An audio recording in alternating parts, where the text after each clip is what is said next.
মাত্র ১৬ বছর বয়সী একজন মেয়েকে বিয়ে করছেন, লজ্জা করছে না আপনার? দেশে আইন বলেও একটা কথা আছে। তাছাড়া আপনার বাবা মা কই? বিয়ের সাক্ষী হিসেবে আমার তাদের চাই। আপনার রাস্তার ২-৪ জন বন্ধুকে দিয়ে আমি সন্তুষ্ট নই। তেজিয়ান মেয়েটির এমন চটপটে কথায় চমকে তাকায় আশেপাশের মানুষজন। সহসা বিকট শব্দে ঠাসস করে মেয়েটির গালে একটি চড় পড়ে। ডান গালটায় হাত দিয়ে রক্তলাল চোখে আবার ঘুরে তাকায় মেয়েটি। মেয়েটির নাম ইতিকা। গালের অসহ্য ব্যথায় মনে হচ্ছে ডান গালটি নিমিষেই খসে পড়বে তার। ইতিকার চোখের চাহনি দেখে চড় দেওয়া মহিলাটি ক্রুদ্ধ স্বরে বলে, ওই মাইয়া এমনে তাকাইয়া কি দেহস? বিয়া হইব মানে আইজকাই হইব। ইতিকা ফ্যালফ্যাল করে তাকিয়ে রইল মহিলাটির দিকে। হঠাৎ হাতে টান পড়ায় নিজের ভার সামলাতে না পেরে মেঝেতে ধপাস করে বসে যায়। ক্রুদ্ধ হয়ে ঘাড় ঘুরিয়ে পাশে তাকাতেই চোখে পড়ে ধপধপে সাদা পাঞ্জাবি পরা ছেলেটিকে। একবার নিজের হাত আরেকবার ছেলেটির হাতের দিকে তাকিয়ে হাত ঝাঁকড়া দিতে থাকে সে। কিন্তু না, ছেলেটি হাত ছাড়ছে না। তাকে দেখে মনে হচ্ছে তার কোনো হেলদোল নেই। ইতিকা আবারও রাগ দেখিয়ে উঠে যেতে নেয়, তৎক্ষণাৎ আবারও হাতে টান লাগে। দুহাত ঝাঁকড়া দিয়ে পাশে তাকাতেই কানে আসে গমগম সুরে বলতে থাকা ছেলেটির কথা, আপনার ফুফু যে চড়টা দিয়েছে সেই চড়টা আমি আবার আপনার বাম গালে রিপিট করব। যদি নিজের হবু বরের হাতে চড় না খেতে চান তবে চুপচাপ আমার পাশে বসুন। নিজের হবু বর ইনানের মুখে এমনটা শুনে রাগ আরও দ্বিগুণ বেড়ে গেল ইতিকার। কিন্তু তা প্রকাশ করার আগেই কাজী বিয়ে পড়ানো শুরু করে। ইনান এখনও তার হবু স্ত্রীর হাত ধরে আছে শক্ত করে, যেন ছেড়ে দিলেই কিশোরী একছুটে পালিয়ে যাবে। কাজী কবুল বলতে বলায় ঠোঁট কামড়ে কেঁদে দেয় মেয়েটি। দুপাশে মাথা নাড়িয়ে না করতে থাকে সে বিয়েটি করবে না। কিন্তু কার কথাকে শোনে ১ মিনিট অপেক্ষা করাতেই ইতিকার ফুফু আবারও তেড়ে এসে তার চুলের মুঠি চেপে ধরে।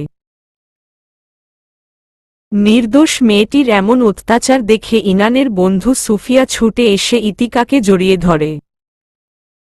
সেই মুহূর্তেও ইনান ইতিকার হাত ছাড়েনি, বরং শক্ত করে ধরে আছে।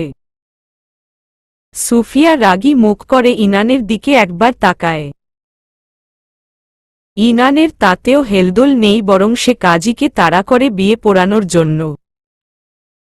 সুফিয়া মেয়েটির মাথায় হাত বুলিয়ে কবুল বলার জন্য তোষামোদ করতে থাকে। কিন্তু ধৈর্যহীন ইনান ক্রুদ্ধ স্বরে ইতিকাকে বলে, এই যে আপনার সমস্যা কি? একটা কবুল বলতে ৩০ মিনিট পার করালেন। আমার সময় এতটাই সস্তা নাকি?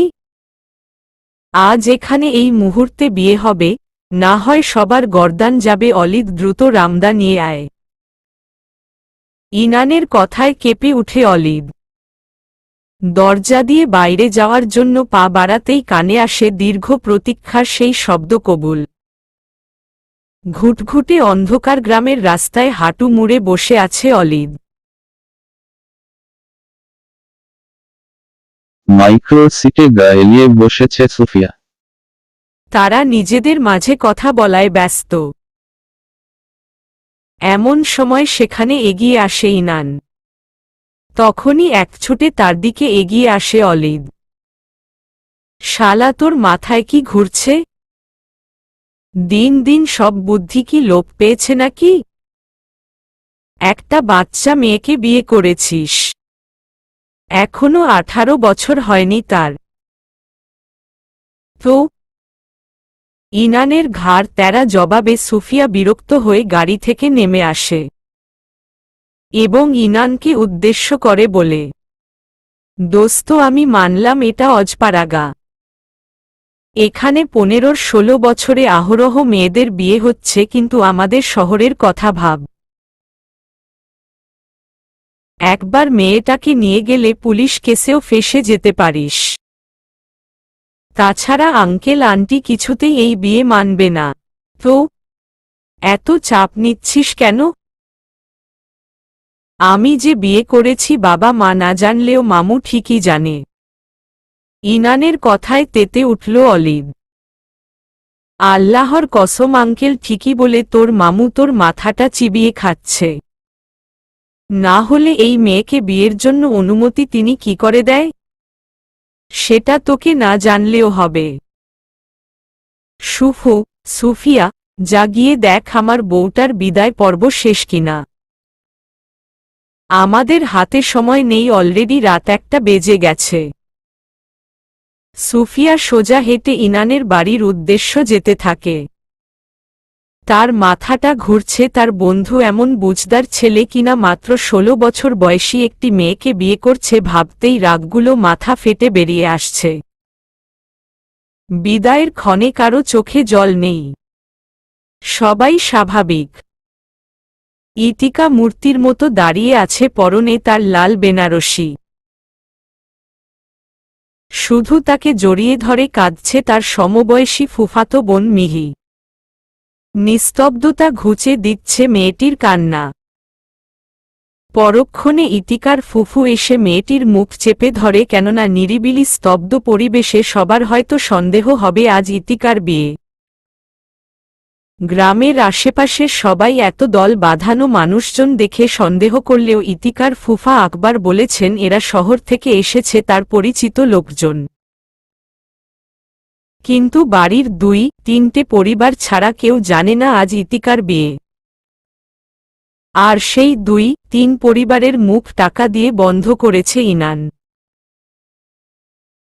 শেষ মুহূর্তে ইতিকাকে জড়িয়ে ধরে ফুপিয়ে কেঁদে দেয় তার ফুফি ফরিদা।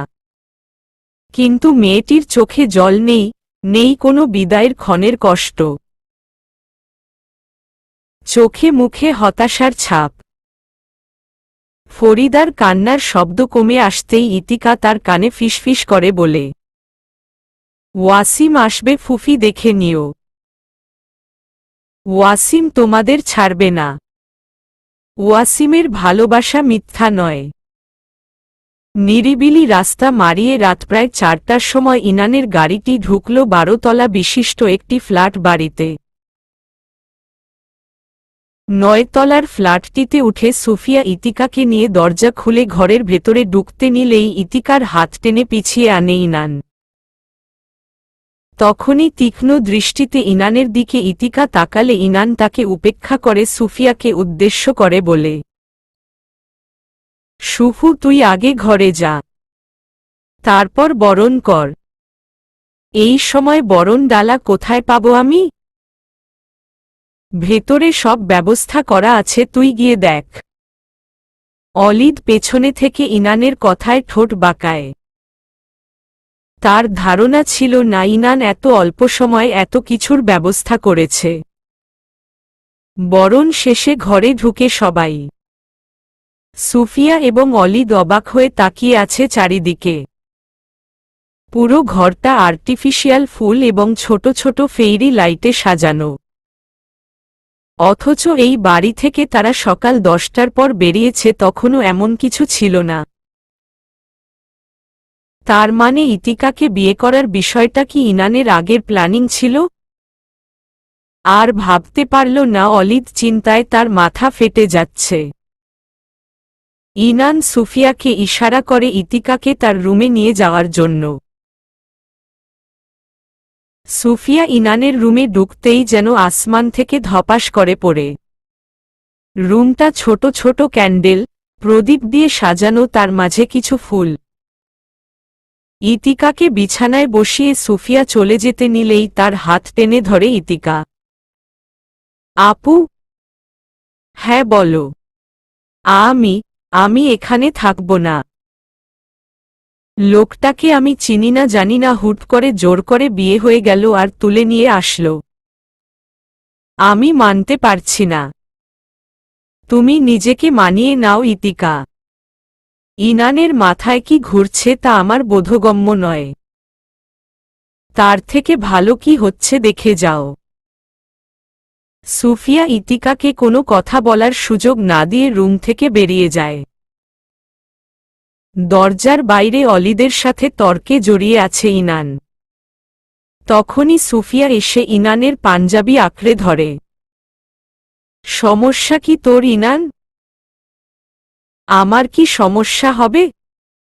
মেয়েটার জন্য দেখছি বাসরও রেডি করে রেখেছিস, তার মানে তোর এই সব আগে থেকে প্ল্যানিং ছিল।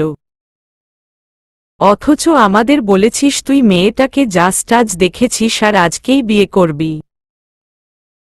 কিন্তু তোর হাবভাব চাহনিতে অন্য কিছু প্রকাশ পাচ্ছে। ইনান একটানে নিজের পাঞ্জাবি সুফিয়ার হাত থেকে ছাড়িয়ে নেয়।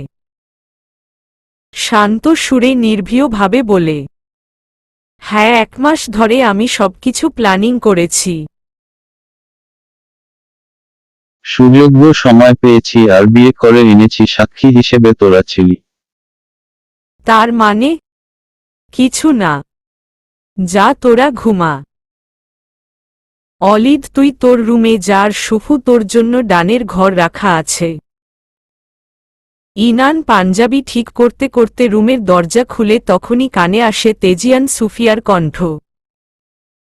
খবরদার, মেয়েটার সাথে কিছু করবি না। আমার যা ইচ্ছে আমি করব, আর সবটা কি তোকে বলে করব? ইনান রুমে ঢুকে যায়। ঠাসস করে দরজা বন্ধ করে ঘুরে তাকাতেই আকস্মিক তার বুকে গরম উত্তপ্ত কিছু আবিষ্কার করে। ভালোভাবে পরখ করতে বুঝতে পারে ইতিকা তার দিকে জ্বলন্ত মোম ছুঁড়ে মেরেছে, আর সেই গলন্ত মোম চুইয়ে চুইয়ে কিছুটা তার বুকে লেগেছে। এক চিলতে মৃদু আগুন সহসা তার চামড়া ভেদ করে, যেন মাংসে পতিত হচ্ছে। হঠাৎ অসহ্য যন্ত্রণায় চোখটা বন্ধ করে আবার খুলে নেয়। তৎক্ষণাৎ আরেকটি মোম ছুঁড়ে মারলে ইনান তা ধরে নেয় এবং অন্য হাত দিয়ে ইতিকাকে পেছনে থেকে মুছড়ে ধরে। এই মেয়ে সমস্যা কি আপনার? হঠাৎ আমার কাছে বাঘিনী রূপে আসলেন কেন? বাঘিনীর তেজ আমি 2 সেকেন্ডে মাটিতে মিশিয়ে দিতে পারি, তার ধারণা আপনার নেই। আমার প্রয়োজন নেই চোর ছ্যাচরের সম্পর্কে ধারণা নেওয়ার। কাকে চোর ছ্যাচর বলছেন আপনি? আপনি ছাড়া এই ঘরে আর কেউ তো নেই। তুচ্ছ মানব। 28 জন রক্ষক নিয়ে 4টি মাইক্রোবাস শান বাজিয়ে আপনার পরিবারকে এক প্রকার অবশ করে বিয়ে করে এনেছি, আমাকে কি সামান্য মনে হয় আপনার? এত কিছু হয়ে গেল অথচ না আপনার পাড়া প্রতিবেশী সেখানে উপস্থিত আর না কেউ কিছু বলার সাহস পেয়েছে। আমাকে সহজ ভাববেন না আপনি। ইনানের প্রত্যুত্তরে ইতিকার অবাক হয়।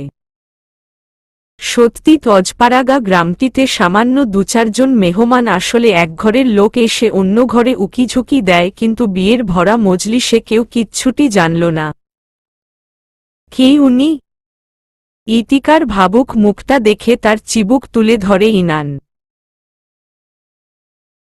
কানের সামনে মুখটা নিয়ে ফিসফিস করে বলে, ভাগ্য বদল শুনেছ কখনো?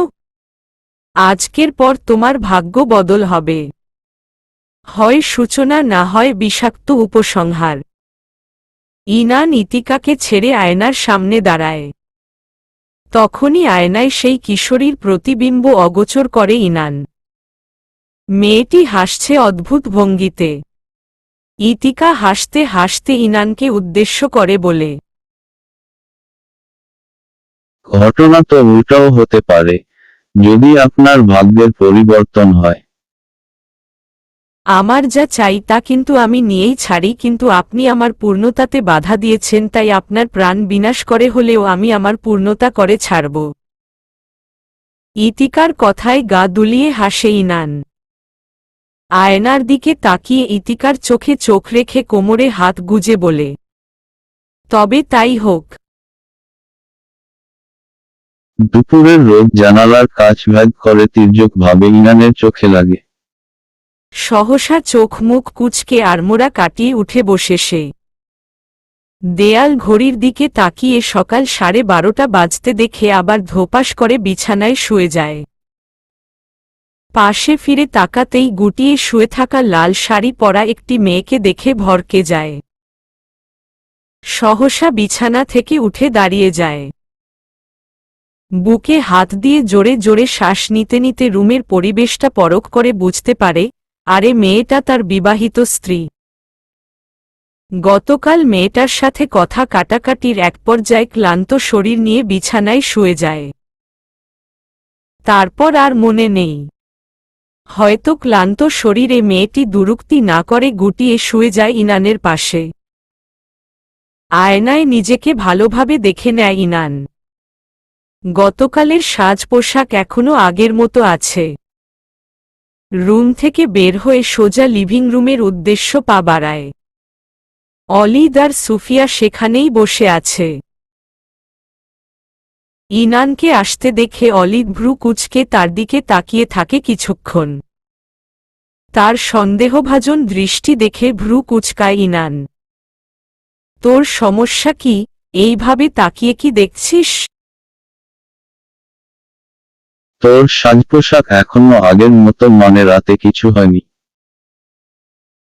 কি হবে? I mean. অলিদ কথা শেষ করার আগেই তার পিঠে কিল বসায় ইনান। আমাকে কি তোর পাগল মনে হয়? ভুলে যাবি না মেয়েটার সাথে বিয়ে স্বাভাবিকভাবে হয়নি, তাছাড়া মেয়েটার ভালো মন্দ সব দায়িত্ব আমার। তাই সব দিক বিবেচনা করা একান্ত জরুরি। ইনানের কথায় তাল মিলায় সুফিয়া।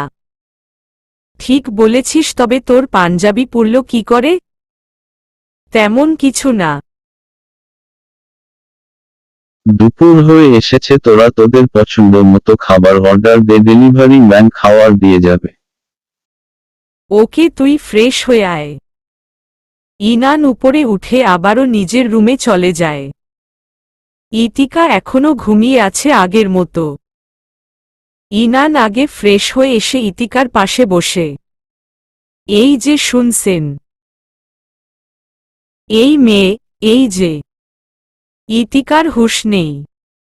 সে এখনো গভীর ঘুমে মগ্ন। সূর্যের আলো তার মুখের সৌন্দর্য যেন বাড়িয়ে দিয়েছে। চেহারার মাঝে সরলতা, গ্রাম্য ভাব তার মাঝে বৃদ্ধমান।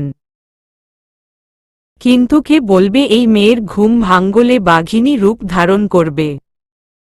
ইনান মেয়েটির হাত আলতো ছুঁয়ে দেয়। নরম তুলতুলে হাতটা নিজেও ইনানের হাত আঁকড়ে ধরে। ইনান দোটানায় পড়ে যায়। নিজের মাঝে তৈরি হয় ইতস্তবোধ। সঙ্গে সঙ্গে সে চিৎকে সরিয়ে দেয় ইতিকার হাত। আকস্মিক ঝাঁকড়ায় ঘুম ভেঙে যায় ইতকার। তার সামনে ইনানকে দেখে লাফিয়ে উঠে বসে। আপনি? আমার রুমে আমি ছাড়া এই রুমে কাউকে দেখবেন না। যাই হোক, ফ্রেশ হয়ে আসুন। ব্যাগে আপনার জামা কাপড় রাখা আছে, আর বিকেলের মধ্যে আপনার প্রয়োজনীয় সব চলে আসবে। ইনান চলে যায়। ইতিকা তার দিকে এক দৃষ্টিতে তাকায়, মনের ঘোর কাটলে আবার চোখ সরিয়ে নেয়। বেশ কিছুক্ষণ পর ইতিকা ডাইনিং টেবিলের সামনে আসে। তার জন্য এতক্ষণ খাওয়ার টেবিলে অপেক্ষা করছিল সবাই। সুফিয়া ইতিকাকে টেনে ইনানের পাশে বসায়। ইনান আর চোখে একবার মেয়েটিকে পরখ করে নেয়। আসমানি আর নীল রঙের মিশ্রণে শাড়িটিতে মেয়েটিকে অন্যরকম সৌন্দর্যে আবৃত করে রেখেছে। কোমরের নিচে চুলগুলো চুইয়ে চুইয়ে পানি পড়ছে।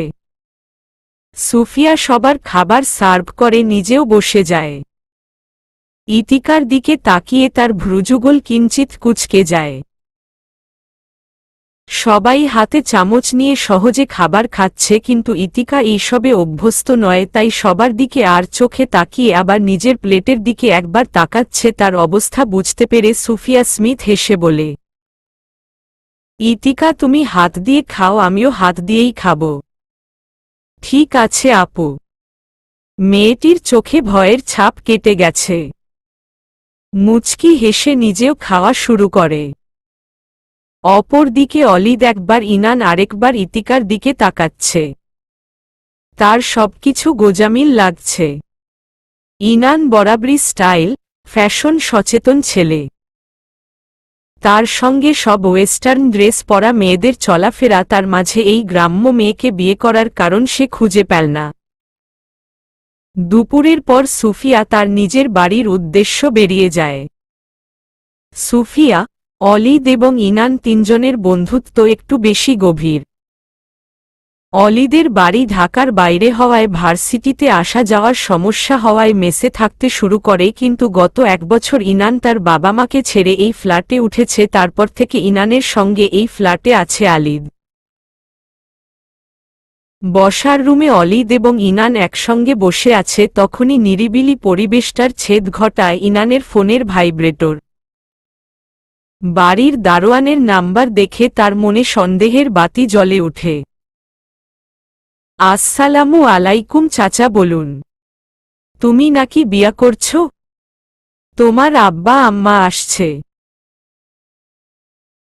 গেটের সামনে দাঁড়াইয়া আমারে জিগাইল ইফতিহার ইনান থাহে কোনো হানে, আমিও দেখাই দিলাম।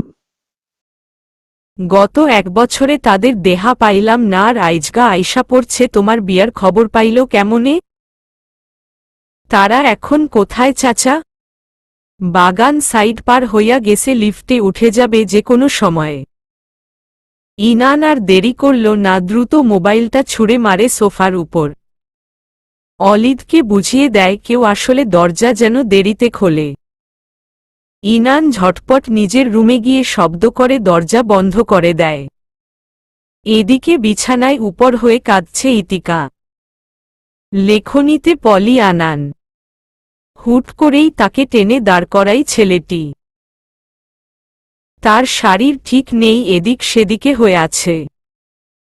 দ্রুত দুহাতে শাড়ি ঠিক করে ইনানের হাত থেকে নিজেকে ছাড়াতে চেষ্টা করে, কিন্তু ফলাফল ব্যর্থ। কান্নার ফলে রক্তিম ডালিমের মতো চোখ দুটো দেখে বেশ রেগে যায় ইনান, কিন্তু তা প্রকাশ করল না। দ্রুত ড্রেসিং টেবিলের সামনে থেকে পাউডার নিয়ে ইতিকার মুখে লাগাতে থাকে। লিপস্টিক দিয়ে রাঙাতে থাকে মেয়েটির ঠোঁট যুগল। এই যে কি করছেন আপনি? পাগল হয়ে গেছেন নাকি?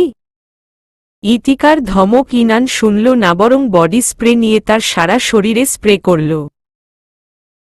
হাতে মোটা মোটা বালাগুলো পরিয়ে, গলায় চোকার সঙ্গে লম্বা মোটা চেইন পরিয়ে ক্ষান্ত হল সে। ইতিকা ইনানকে ধাক্কা দিয়ে সরিয়ে কিছুটা দূরে দাঁড়ায়, কিন্তু ইনান তাকে তার কাছে টেনে এনে ভেজা চুলগুলো ঠিক করতে করতে বলে, শুনছেন, আমার মা বাবা আসবে, মানে আপনার শ্বশুর শাশুড়ি। নিশ্চয়ই তাদের দেখে আমার নামে নালিশ দেওয়া শুরু করবেন। অবশ্যই আপনি যে আমায় জোর করে বিয়ে করেছেন তা তাদের জানানো একান্ত জরুরি। এমনটা আপনি ভুলেও করবেন না, ফলাফল বেশি ভালো হবে না বলে দিলাম। ইনানের ধমকে ইতিকা ভয় পাওয়ার পরিবর্তে আরও ক্ষিপ্ত হল। আমাকে আপনি চিনতে পারেননি, কলিজা টেনে ছিঁড়ে ফেলব আপনার। আমাকে বিয়ে করার স্বাদ মিটিতে তবেই আমি ক্ষান্ত হব। ইনান মাথায় হাত দিয়ে পায়চারি করছে। কিছুক্ষণ আগে অলিদের কথা হাড়ে হাড়ে টের পাচ্ছে সে। অলিদ বলেছিল, গ্রামের মেয়েরা দেখতে সহজ সরল হলেও মোটেও তারা সহজ সরল নয়, বরং তাদের মাঝে আলাদা একটি ভাবধারা আছে। তারা ঝগড়া করতে পটু। ইনানের জীবন যে এই মেয়েটা অতিষ্ঠ করে তুলবে তার আগাম বার্তা অলিদ তাকে কয়েক মিনিট আগে দিয়েছে, কিন্তু তার ফলাফল যেন খুব শীঘ্রই পেতে চলেছে ইনান। যখন কোনোভাবে ইতিকাকে কবজা করতে পারল না, তখন মিথ্যার আশ্রয়টা নিল ইনান। একটা কথা বলবো আপনাকে। আমার বাবার হার্টে একটা ফুটো আছে। তিনি যদি জানেন তার ছেলে এইভাবে বিয়ে করেছে তবে তার হার্টের অসুখ বাড়বে যদি তিনি অ্যাট্রাক করে বসেন আমার বাবার অসুস্থতার দায় কিন্তু আপনাকে নিতে হবে। ইনানের আফসোস ভঙ্গিমার কথায় দমে গেল ইতিকা। তির্যক ভাবে তাকিয়ে ইনানকে বলে, তবে কি করতে হবে আমায়? বেশি কিছু না, শুধু বলবেন আমার আর আপনার রিলেশনের বিয়ে ছিল, ব্যাস এইটুকুই। রিলেশনে করব আমি, তাও আপনার সাথে? ইতিকার ব্যঙ্গ সুরের কথায় হাত মুঠিবদ্ধ করে নিল ইনান। দাঁতে দাঁত চেপে আরক্ত দৃষ্টি নিক্ষেপ করে প্রশ্ন ছুড়ে দিল ইতিকার উদ্দেশ্য। এর আগে বুঝি প্রেম করেননি? প্রশ্নটা যেন এক প্রকার খোঁচা দেওয়া হলো ইতিকাকে। বুকের বাম পাশটায় আবারও অসহ্য ব্যথা অনুভব হচ্ছে। ইতিকাকে অন্যমনস্ক দেখে তার দুগাল আলতোভাবে ছুঁয়ে দেয় ইনান। একটা চুমু খেলে কি খুব ক্ষতি হয়ে যাবে ইতিবু? ইনানের প্রশ্নে সূক্ষ্ম ভাঁজ পড়ে ইতিকার কপালে। রাগান্বিত স্বরে কিছু বলার আগেই ইনান তার গালে অধর ছোঁয়ায়। হঠাৎ স্পর্শে অন্যরকম শিহরণ বয়ে যায় মেয়েটার মাঝে।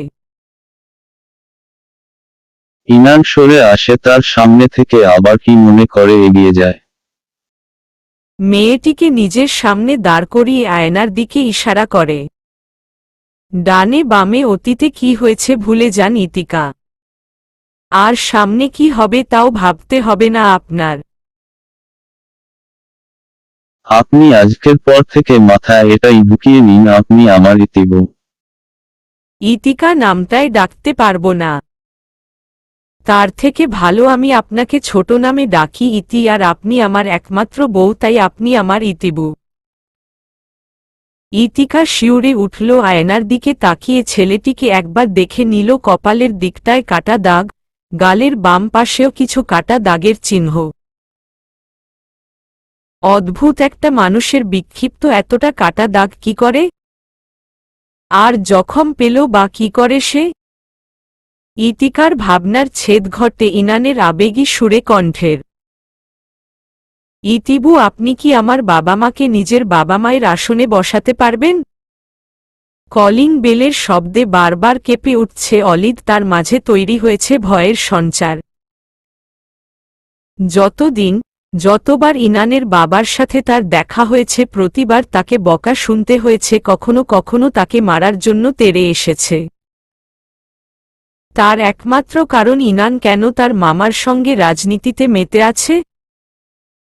বন্ধু হিসেবে তারাও তো বোঝাতে পারে বাবা মায়ের একমাত্র সন্তান ইনান এভাবে নিজের জীবনটা হেলদোলহীনভাবে কাটানো উচিত নয়। একে একে টানা 18 বার কলিং বেল বাজার পর নিজের রুম থেকে বেরিয়ে আসে ইনান। সমস্যা কি আলিদ? দরজা খুলছিল না কেন? আবামার ভয় লাগছে। দ্রুত দরজা খোল, কিচ্ছু হবে না আমি বলছি। অলিদ আমতা আমতা করে দরজা খুলতে গেল। দরজা খুলে দেখে ইনানের বাবা ইব্রাহিম আগুনের চুল্লি মুখ করে তাকিয়ে আছে তার দিকে। আসসালামু আলাইকুম আঙ্কেল। ইব্রাহিম এবং ইনানের মা নাসরিন সালামের জবাব নিলেন না, বরং পাশ কাটিয়ে তারা ঘরে ঢুকলেন। ইনানের বাবা ডানে বামে না তাকিয়ে ইনানকে দেখতে পেয়ে এগিয়ে এসে সশব্দে চড় লাগায় তার গালে। চড়টা এতটাই জোরে লেগেছে ইনানের কান, গাল রক্তিমভাব ছড়িয়ে গেছে। চড়ের শব্দে রুম থেকে ছুটে আসে ইতিকা। মাঝবয়সী একজোড়া দম্পতিকে দেখে তার বুঝতে বাকি নেই এরাই ইনানের বাবা মা। ইতিকা ভ্রু কুঁচকে অলিদের দিকে তাকায়, অলিদ তাকে ইশারা করছে সালাম করার জন্য। ইতিকা ঝটপট দুজনের পা ছুঁয়ে সালাম করে দাঁড়িয়ে যায়। তার মুখটা হাসি হাসি রেখে বলে, আম্মা আব্বা আপনারা বসুন।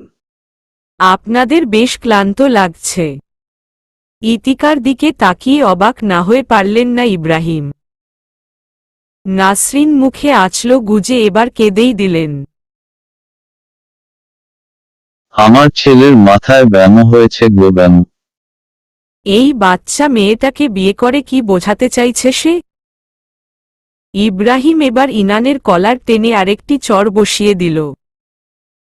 পরপর দুটো চরে এবার অলিদের মুখের ভাব পাল্টে এসেছে। ইতিকা কি করবে বুঝতে পারছে না।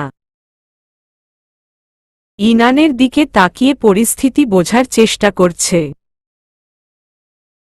ইব্রাহিম ছেলেকে ছেড়ে দিয়ে সোফায় বসে যান। তার প্রেশার বেড়ে গেছে। এসির মাঝেও সে ঘামছে।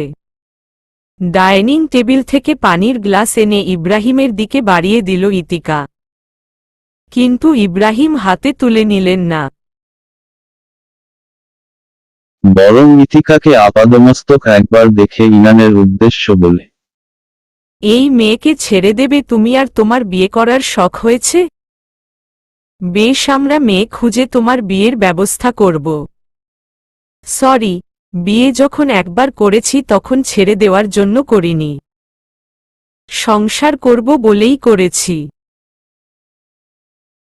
এই বাচ্চা মেয়েকে নিয়ে সংসার করবে তুমি? মাই গুডনেস, সে বাচ্চা নয়, তোমাদের থেকেও শেয়ানা। ইনানের কথার উল্টা পিঠে আর কথা বললেন না ইব্রাহিম। রুমাল দিয়ে কপালের ঘাম মুছে কিছুক্ষণ পর বলেন, কার অনুমতিতে বিয়ে করেছ তুমি? কে দিয়েছে বিয়ে করার অনুমতি? আমি মামুকে বলেই বিয়ে করেছি। আপনাদের আপত্তি থাকলে আমার বাসা থেকে চলে যান। ইনানের কথায় স্পষ্ট রাগ। ছেলের এমন অপমানসূচক ব্যবহারে চমকে যায় ইব্রাহিম এবং নাসরিন। নিশ্চুপ দুচোখের জল বিসর্জন দিচ্ছে নাসরিন। তখনই ইনানের বুকে কেউ ধাক্কা দিয়ে দূরে সরিয়ে দেয়। টাল সামলাতে না পেরে ইনান ছিটকে দেয়ালের সঙ্গে বাড়ি খায়। ইতিকা কোমরে হাত গুজে রাগী সুরে তাকিয়ে আছে ইনানের দিকে। খবরদার বলে দিচ্ছি, বাবা মায়ের সঙ্গে খারাপ ব্যবহার করবেন না। দাঁত থাকতে আপনি দাঁতের মর্ম বুঝতে পারছেন না। ইতিকার শাসানো কথায় উপস্থিত সবাই নিশ্চুপ অবাক। ইনান কিছু বলার জন্য এগিয়ে আসলে আবারও ইনানকে ধাক্কা দিয়ে সরিয়ে দেয় ইতিকা। আম্মা আব্বাকে সরি বলুন। আমার মতো যদি এতিম হতেন তবে বুঝতে পারতেন দুনিয়া কোনো নিয়মে চলে, এখন তো বাবা মায়ের হোটেলে চলে, তেল মাখাচ্ছেন শরীরে। ইনান কি বলবে বুঝতে পারছে না। তবে ইব্রাহিম এবং নাসরিন তাদের দিকে তাকিয়ে আছে অবাক হয়ে। ইনান নিজের রাগ নিয়ন্ত্রণ করে আদেশ সুরে বলে, রুমে যাও ইতিকা। যাব না, যেতে বলেছি আমি তো। ইতিকার আচরণে রাগ সামলানো দায় হয়ে পড়েছে ইনানের। তাই তাকে টেনে হিচড়ে রুমে বন্দি করে দেয়। আজকের পরিস্থিতিতে তাজ্জব বনে গেছেন ইনানের বাবা মা দুজনেই। তাই দুবাক্ষ না করে চুপচাপ বাড়ি থেকে বেরিয়ে যায়। গায়ের শার্টটা একটানে ছিঁড়ে ফেলে ইনান শরীর জুড়ে ভয়ঙ্কর রাগের সঞ্চার হয়েছে। কাকে রেখে কাকে মারবে সে বুঝতে পারছে না। ইচ্ছে করছে ইতিকাকে দুছড়ে অচেতন করে দিতে। অলিদ তার দিকে তাকিয়ে আছে চঞ্চল দৃষ্টিতে। অলিদ, সিগারেট দে। এখন দিতে বলেছি দিবি, ডোন্ট টক। অলিদ সিগারেটটা বাড়িয়ে দিল তার দিকে। সিগারেট ছুঁয়ে দেওয়ার আগেই ফোনের স্ক্রিনে তার মামুর নাম্বার দেখে ভ্রু কুঁচকে গেল। বিনা বাক্যে ফোন রিসিভ করে জানতে পারে তিনি কিছুক্ষণের মধ্যেই আসছেন। বারান্দায় দাঁড়িয়ে খোলা আকাশটার দিকে বিষণ্ণতার চোখ নিয়ে তাকিয়ে আছে ইতিকা। নিস্তব্ধ মুহূর্তে হুট করেই সে অনুভব করে তার উন্মুক্ত পেটে কারো নখের আঘাত বেশ তীব্রভাবে লাগছে। ধীরে ধীরে নখ দেবে যাচ্ছে তার মাংসপিণ্ডে। ইতিকা স্থির থাকলো না, তড়িৎ গতিতে পেছনে ঘুরে তাকাতেই তার মুখটা কেউ হাতের তালুতে চেপে ধরে। খবরদার চিৎকার করবে না ইতিবু। ইনানের আদেশ বাক্য ইতিকা মান্য করল না, বরং ছুটাছুটি দ্বিগুণ বাড়িয়ে জোরে জোরে শ্বাস নিতে থাকে। তীব্র ব্যথায় পেটের অংশটা যেন অবশ হয়ে আসছে তার। শ্বাস নেওয়া ধীরে ধীরে কমে আসতেই ইনান একটানে তাকে বক্ষস্থল ঝাপটে ধরে। কেমন দিলাম? একটু ছোঁয়ায় কুপকাত। আমার সাথে লাগতে এসো না ইতিবু, পরিণাম খুব ভয়ঙ্কর হবে। আপনার ছোঁয়া বড্ড বাজে, বিশ্রী, একদম জঘন্য। তবে কি ওয়াসিমের ছোঁয়া সুমিষ্ট ছিল ইতিবু? ইনানের প্রশ্নে বিস্ফোরিত নয়নে তাকায় ইতিকা। বুকের ভেতর ধরাস ধরাস শব্দ আরো দ্বিগুণ বেড়ে গেছে। শ্বাস ওঠা নামার ছন্দটা প্রবলভাবে বৃদ্ধি পেয়েছে। ইনানের বন্ধন থেকে নিজেকে মুক্ত করে প্রশ্ন ছোড়ার আগেই কানে আসে ইনানের আদেশ বাক্য। কোনো কথা নয়। মুখটা কন্ট্রোল করো। মামু আসছে। তোমার দুরুক্তি কথা বার্তা কিঞ্চিত পরিমাণে তার কানে পৌঁছালেও বিপদ তোমার জীবনে ঘনিয়ে আসবে। তাই বারবার সাবধান করছি, নতুন বউয়ের মতো ব্যবহার করো। লজ্জায় নুয়ে থাকো, সাহসিকতার পরিচয় আমি তোমার কাছ থেকে আপাতত চাইছি না। দ্রুত শাড়ি ঠিক করে বাইরে এসো। ইতিকা তাজ্জব বনে স্থির দৃষ্টিতে তাকিয়ে আছে ইনানের দিকে। ওয়াসিমকে কি করে চেনে এই লোকটা? আর জানেই বা কিভাবে ওয়াসিমের সাথে ইতিকার সম্পর্ক আছে? ইনানের মামা বাহরুল ইসলাম বেশ কিছুক্ষণ পরেই ফ্ল্যাটে উপস্থিত হয়। তিনি ইতিকার আচরণে ভালোভাবেই বুঝে নিয়েছেন মেয়েটি বিয়েতে এখনো রাজি নয়। ইতিকার তত্তারামো স্বভাবটা বেশ ভালোভাবেই লক্ষ্য করেছেন তিনি। লেখনীতে পলিয়ানান। এদিকে বাহরুল ইসলামের সামনে ইতিকার এমন দূরত্বী ব্যবহারে লজ্জায় মাথা নুয়ে নেয় ইনান। ইতিকার হাতে উপহার হিসেবে ভারী গহনার বাক্সটা হাতে তুলে দিতেই তা গ্রহণ করতে অস্বীকৃতি জানায় সে। এতে বেশ অপ্রতিভ অবস্থায় পড়ে ইনান এবং বাহরুল ইসলাম। যাওয়ার আগে ইনানের মামু তাকে জড়িয়ে ধরে বলে, মেয়েটা সুবিধার নয় ইনান। সাবধানে থাকিস, গ্রামের মেয়ে তোকে মারতেও দুবার ভাববে না। আজকের ব্যবহারটা তার কাছে আশা করিনি। তুমি কিছু মনে নিও না মামু, সব ঠিক হয়ে যাবে। আমি সব ঠিকঠাক ভাবে সামলে নেব। হুম। গয়নার বাক্সগুলো বিছানায় ছুঁড়ে ফেলে দেয়ালের সাথে ঠেস দিয়ে কাঁদছে ইতিকা। ইনানের মুখে তার প্রেমিক ওয়াসিমের কথা শুনে শ্বাসরুদ্ধকর অবস্থা তার। দুঃখের জীবনে তার একমাত্র সঙ্গী ওয়াসিম বেশ কয়েক বছর থেকেই তাকে চেনে জানে, তবে প্রেমিক হিসেবে সম্পর্কটা মাত্র 7.5 মাসের। এই 7 মাসে যেন ইতিকার জীবনে নেমে এসেছে স্বর্গীয় সুখ। সেই সুখের ভাটা হয়ে তার জীবনে নতুন করে আগমন ঘটল ইফতিহার ইনান নামক ব্যক্তিটির। সিগারেটের ধোঁয়া উড়াতে ব্যস্ত ইনান। ইতিকাকে শায়েস্তা করার কোনো কলাকৌশল খুঁজে পাচ্ছে না সে। তার অবস্থা বুঝতে পেরে অলিভ ক্ষীণ স্বরে বলে, ইতিকাকে নিয়ে বাড়াবাড়ি করিস না দোস্ত। ছোট মেয়ে হয়তো এইভাবে বিয়েটা মেনে নিতে পারছেন না। ছোট মাই ফুট। কিসের ছোট মেয়ে? এই টুকুনি মেয়ে 7 মাস ধরে প্রেমলীলায় জড়িত, আর তোর কাছে তাকে ছোট লাগছে? সে বয়সে ছোট, বুদ্ধিতে নয়। ইনানের গমগমে কথায় বাকরুদ্ধ অলিদ। সোফায় বসে দুহাত দিয়ে মুখ ঠেকে কিছুক্ষণ মেঝেতে তাকিয়ে রইল। তার অবস্থা যে এখন শকে আছে তা বুঝতে পেরে বাঁকা হাসে ইনান। অলিদ স্থির কণ্ঠে ইনানের দিকে প্রশ্ন ছুড়ে দেয়। তুই জানিস সে প্রেম করে, তবুও মেয়েটাকে বিয়ে করলি কেন? কার সাথে প্রেম করছে আগে সেটা তো শুনবি। অলিদ বাভরুটা কুঁচকে বলে। কার সাথে? আমাদের পরিচিত মুখ ওয়াসিম হাসনাত তার সঙ্গে। ইনান হাসতে থাকে। কিন্তু মুহূর্তেই মাথায় রাগের সঞ্চার হয়েছে অলিদের। হোয়াট?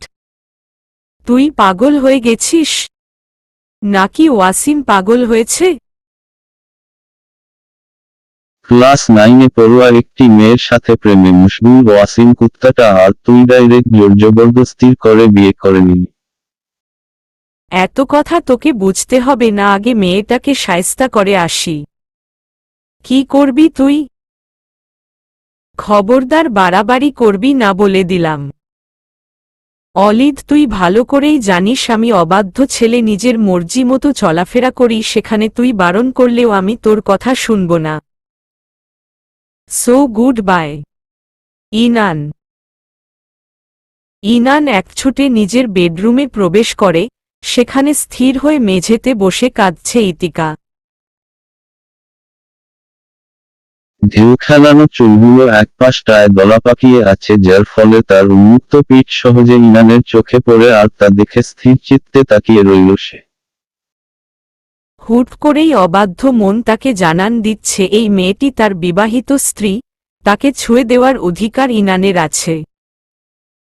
আর সেই অধিকার প্রশ্রয় দিয়ে ইতিকার কাছে এগিয়ে যায় সে।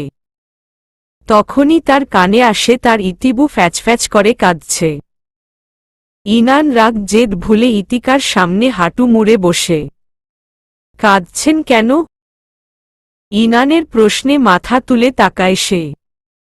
আপনি এটা কেন করলেন? আমি ওয়াসিমকে ভালোবাসি, অথচ আপনি সবটা জেনে আমাকে বিয়ে করেছেন।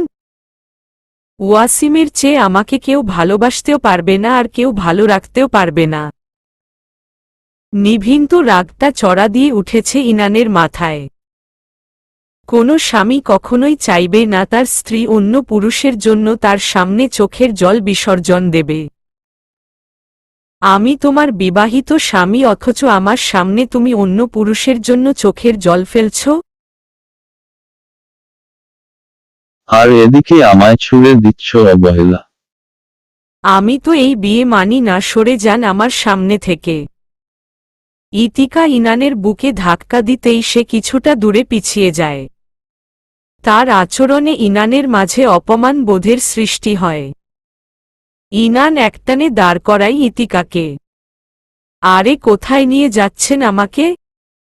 আমার সাথে সংসার করার পূর্ব শর্ত হল তোমার মাথা ঠান্ডা রাখতে হবে। আমি আপনার সঙ্গে সংসার করতে চাই না। ইনান ইতিকার হাত টেনে ওয়াশরুমে নিয়ে যায়। নব ঘুরাতেই ঝর্ণার পানি ভিজিয়ে দিতে থাকে তাকে। বেশ কিছুক্ষণ পর ইনান ইতিকাকে বাইরে এনে ফ্লোরে ছুঁড়ে মারে। আজ আমি বাড়িতে না ফেরা পর্যন্ত পুরো ঘর অন্ধকার থাকবে, আর জানলা খুলেও লাভ নেই, এত উপরে তোমার ল্যাম্পপোস্টের আলো পৌঁছাবে না। বাইরে থেকে দরজাটা বন্ধ করে দ্রুত রুম থেকে বেরিয়ে যায় ইনান। এদিকে নিশ্চুপ চোখ বন্ধ করে রাগ সামলাতে ব্যস্ত ইতিকা। বিয়ের কারণটা এখনো আমাদের তুই ব্যাখ্যা করিসনি ইনান। এবার তুই সোজাসাপটা বলবি এই বিয়েটা করার কারণ কি? ওয়াইনের বোতলটা বেশ শব্দ করেই টেবিলের উপর রাখল ইনান। সুফিয়ার প্রশ্নের উত্তর দেওয়ার তার ইচ্ছে নেই, তাই আবারও চুপচাপ অন্যদিকে মুখ ঘুরিয়ে বসে আছো। প্লিজ এইভাবে চুপ থাকিস না। তুই এমন কেন করলি? এত বেপরোয়া কেন তুই? আঙ্কেল আন্টিকে জানিয়ে হলেও বিয়েটা করতে পারতি। ইনান প্রত্যুত্তর করল না, বরং অলিদ সুফিয়ার পাশে বসে আফসোস ভঙ্গিতে বলে, আগামীতে কিছু একটা হবে। কি হবে? যুদ্ধ। এই যুদ্ধে তুই আমি দুজনেই ফেঁসে যাব, আর ওই কুত্তা ইনান তো ডাইরেক্ট মারা পড়বে।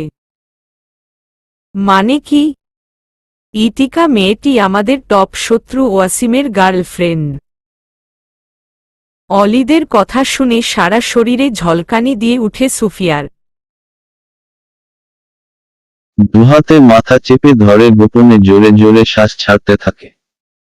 এটা কিভাবে সম্ভব? এই মেয়ে প্রেম করছে, আর মেয়েটার বয়স মাত্র 16।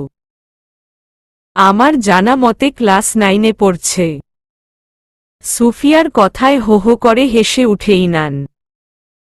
হাতের সিগারেট ছুঁড়ে ফেলে আয়েশি ভঙ্গিতে বসে বলতে থাকে, মেয়েটা তোর থেকেও দুগুণ বেশি শেয়ানা। ওয়াসিমের কাছে আসতে পারে, হাতে হাত রেখে চলতে পারে, আর আমি বিয়ে করাই গায়ে কলঙ্ক লেপটে গেছে।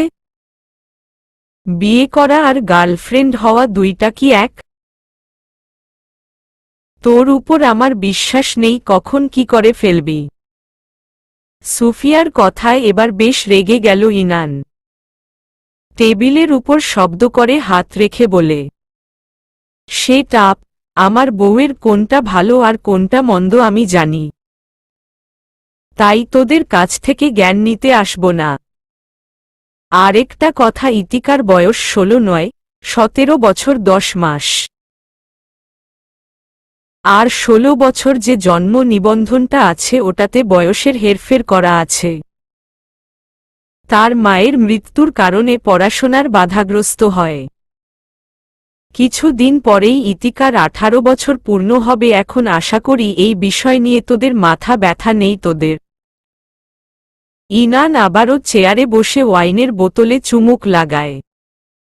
মাথায় ঝিম ধরে গেছে। সুফিয়া অলিদকে শান্ত থাকতে ইশারা করে। বেশ কিছুক্ষণ তাদের মাঝে নীরবতায় কেটে যায়। সবটা বুঝলাম, কিন্তু এত মেয়ের মাঝে ওয়াসিমের গার্লফ্রেন্ডকে বউ বানানোর বিষটি বুঝলাম না। সব কথা বোঝার দরকার নেই তোদের। ফ্ল্যাটের তালা খুলে ভেতরে প্রবেশ করতেই ভয়েরা আঁকড়ে ধরল অলিদকে। চারিদিকে অন্ধকার আচ্ছন্ন। এই ফ্ল্যাটে গত 1 বছর যাবত আছে, সে কোনোদিন এত অন্ধকার করে রাখেনি ইনান। তবে আজ ঘরের লাইটগুলো বন্ধ কেন? তাছাড়া ইতিকা কোথায়? ইতিকার কথা মাথায় আসতেই ঘাড় ঘুরিয়ে তাকায় অলিদ। ভাবি কই? আর ঘর এত অন্ধকার কেন? রুমে আছে। কিন্তু তুই মেইন সুইচ বন্ধ করে গেলি কেন? এত বিতিকিচ্ছি তুই কি করে করিস বলতে পারবি? ইনান জবাব দিল না। হঠাৎ করেই ঘর জুড়ে সব লাইট আগের মতো জ্বলে উঠল। বেশ রাত হয়ে গেছে, এতক্ষণে হয়তো ইতিকা ঘুমিয়ে গেছে। কথাগুলো ভাবতে ভাবতে ইনান বেডরুমের দরজা খুলে প্রবেশ করতেই থমকে যায়। ভেজা কাপড়ে জুবুথুবু হয়ে বসে আছে মেয়েটি। দুগাল রক্তিমভাব ছড়িয়ে আছে। আরক্ত নয়নে এক পলক তাকায় ইনানের দিকে। তার দৃষ্টির ভাবগাম্ভীর্য বুঝতে পেরে গলা খেকিয়ে উঠে ইনান। এত নাটকের মানে কি? আপনি জামা কাপড় চেঞ্জ করেননি কেন? মানলাম আমি বকেছি তাই বলে ভেজা শরীরে। ইনান এগিয়ে এসে ইতিকাকে ছুঁয়ে দেয়। সারা শরীর প্রচণ্ড ঠান্ডা হয়ে আছে। ইতিবু দ্রুত চেঞ্জ করে আসুন। আজব কথা বলছেন না কেন? আমি উঠতে বলেছি আপনাকে। ইতিকা কথা শুনল না, বরং রাগ দেখিয়ে বসে রইল। ইনান একটা সময় বিরক্ত হয়ে উঠে দাঁড়ায়। ড্রেসিং টেবিলের সামনে দাঁড়িয়ে নিজেকে ভালোভাবে পরখ করে। মেয়েটার উপর বারবার রেগে যাচ্ছে সে, কি করে সামলাবে এই রাগ? লেখনীতে পলি আনান। এদিকে নেশাটা যেন ধীরে ধীরে বৃদ্ধি পাচ্ছে, মাথাটা ভারী ভারী অনুভব হচ্ছে। লাস্টবার বলছি আপনি ওয়াশরুমে যাবেন এবং ড্রেস চেঞ্জ করবেন। ইতিকা গেল না, বরং ঠায় বসে রইল আগের মতো। রাগের মাত্রাটা যোগ হয়েছে এবার বেসামালভাবে। ড্রেসিং টেবিলের আয়নার দিকে তাকিয়ে শব্দ করে হেসে উঠল সে। তৎক্ষণাৎ রুম জুড়ে ছড়িয়ে যায় বিকট শব্দ। শব্দের তোড়ে অলিদ বিছানা থেকে এক লাফে উঠে বসে। ইতিকা নীরবতা ঘুচে শব্দ করে কেঁদে ওঠে। মেঝেতে আয়নার টুকরোগুলো ছড়িয়ে আছে। গলগল করে রক্ত ঝরছে ইনানের ডান হাত থেকে।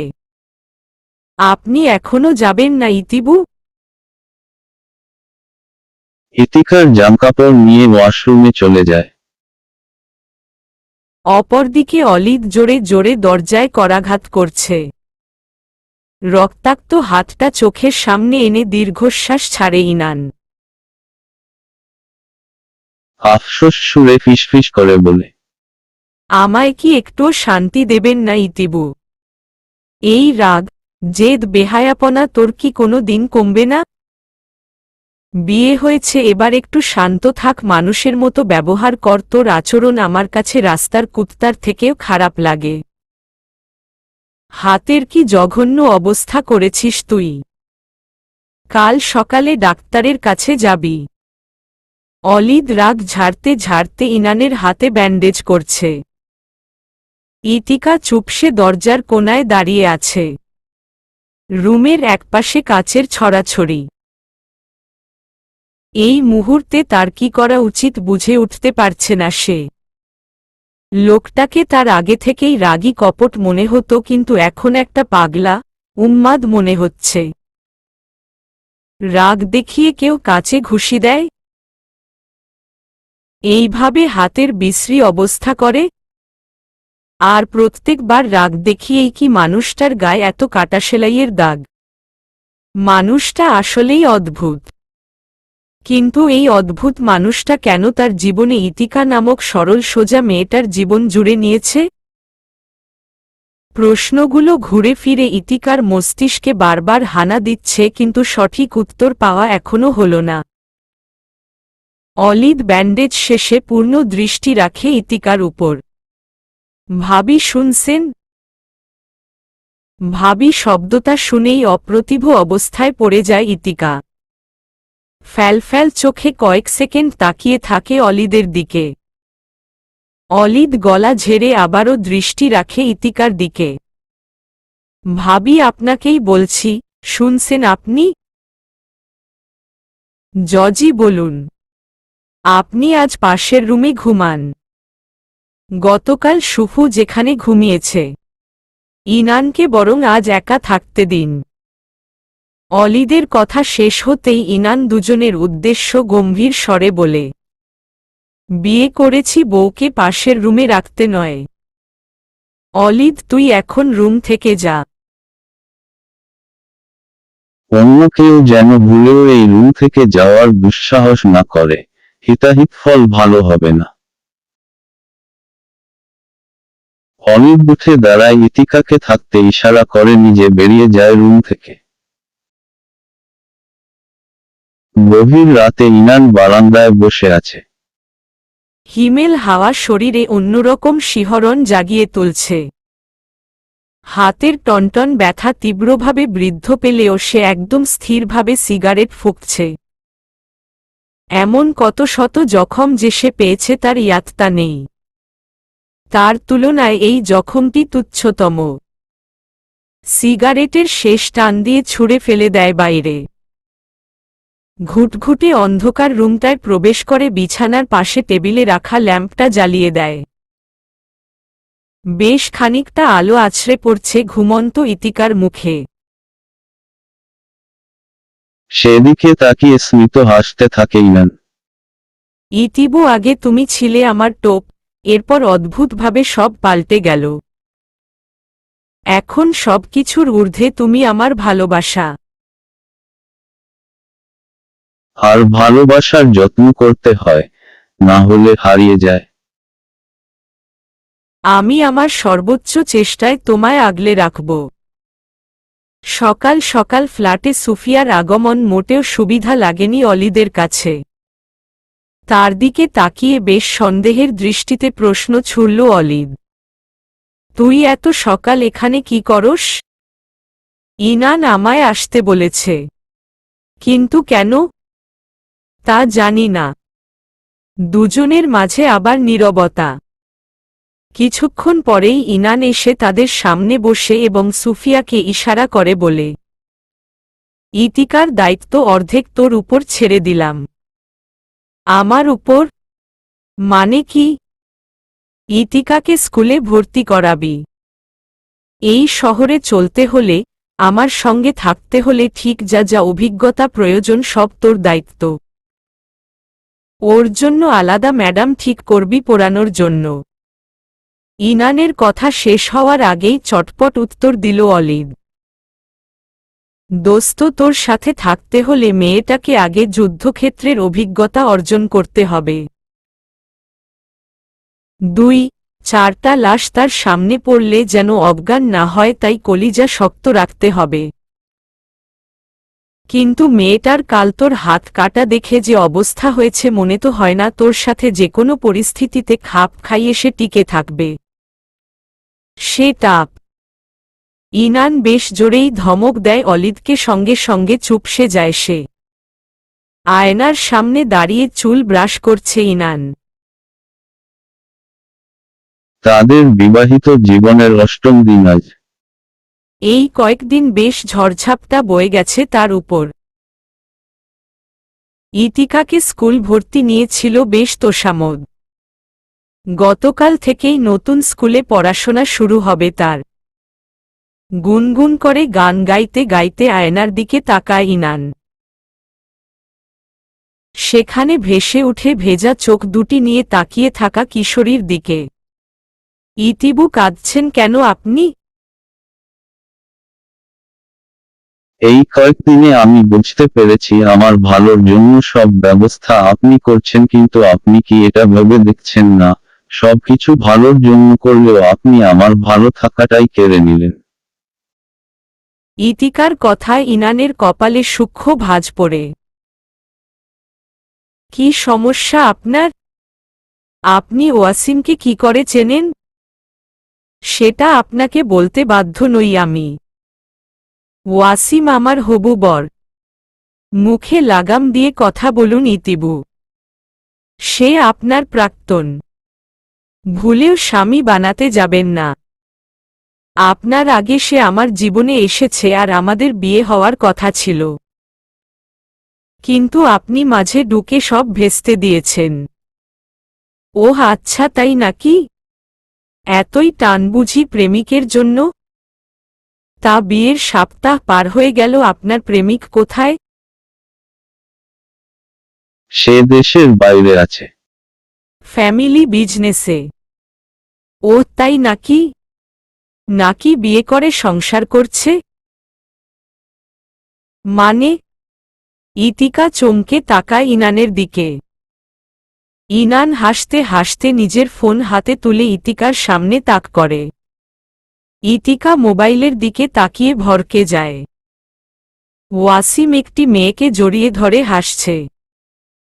ছবিটি দেখে দোটানায় পড়ে যায় ইতিকা। মুখ ফুটে কিছু বলার আগেই ইনান ঠোঁট বাঁকিয়ে বলে, কার জন্য আমাকে অপমান, অবহেলা করছেন? ওয়াসিম বাগদত্তা। বিদেশে সে ফ্যামিলি বিজনেসে যায়নি, বরং বিয়ে করতে গেছে। আর তুমি তো ছিলে তার ভোথাক। আর কিছু বলবো না। মন দিয়ে পড়াশোনা করুন। ইনান শার্টের কলার ঠিক করতে করতে রুম থেকে বেরিয়ে যায়। ঠিক সেই মুহূর্তে মুখে হাত গুজে কেঁদে দেয় ইতিকা। ইনানের কানে ইতিকার কান্নার শব্দ আসতেই আবারও দৌড়ে রুমে ফিরে আসে। অন্য কোনো উপপতির জন্য কাঁদতে হলে রাস্তায় যান। আমার বাসায় এইসব আমি সহ্য করব না। Mind it. ইনানের কথায় কোনো হেলদোল নেই ইতিকার, বরং আরও জোরে শব্দ করে কেঁদে উঠে সে।